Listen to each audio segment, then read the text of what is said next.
Hey Keepers, today we're going to go over a quick session I did during my weekly goalkeeper session here in Schuttorf, Germany. This session topic was all about explosive diving and the power dive, both high and low. After a good stretch, I set up our keepers in a drill that has them bounce in and out of a small square made up of 4 cones.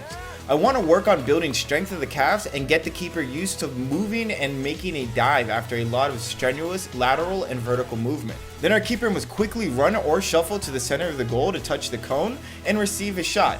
The first shot should come in low and hard, forcing a full low dive stretch. They are then service another shot on the opposite side, and it's the same thing. This should be low and hard to make the keeper work on their full low power dive, and then when they get up on the second round, they go up for a high dive save. So the next service should be for a high in the corner save, just making the keeper leave the ground.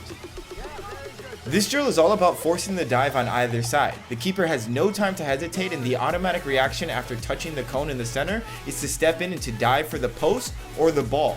Every dive must be filled with the farthest extent dive. So that means you need to get all of your energy and push it into the dive. There should be no half dive or collapse dives. You need to be pushing out to the farthest extent on every single one of these dives. This helps you build up that explosive energy and the endurance needed to make those top highlight topping saves that are like the double and triple saves that you see a keeper make one low save, maybe give up a parry, get up in a second, and then make a huge high diving save to make sure he doesn't get chipped and to knock a ball out for the corner. The next drill we have set up to build core diving strength is just a ladder and 4 cones. First of all, I love using ladders in all of my keeper sessions. I firmly believe that footwork is a massive part of goalkeeping, and keepers who can move their feet quickly and with good coordination will have a much easier time making the saves in game and in practice. Any variation going up and down the ladder is great. Just make sure that it's done enough times to really tax the leg muscles, and that you change it up from time to time. After the quick shuffle or jump through the ladder, our keepers make a one-footed jump and land on that same foot. Once the keeper lands, he must balance himself on one foot and if possible do a squat.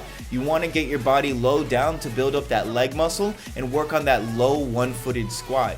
After a second or two of squatting or balancing on the keeper's back leg, they are then serviced a low ball at a full stretch, forcing the keeper to make a push with the back leg to thrust their bodies forward and to go diagonally forward into the ball.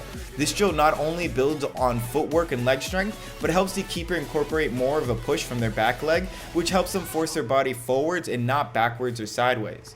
Remember to stagger the cones diagonally so the keeper can visualize diving at a forward diagonal angle, and switch up the sides so both left and right side are working and getting in their repetitions equally.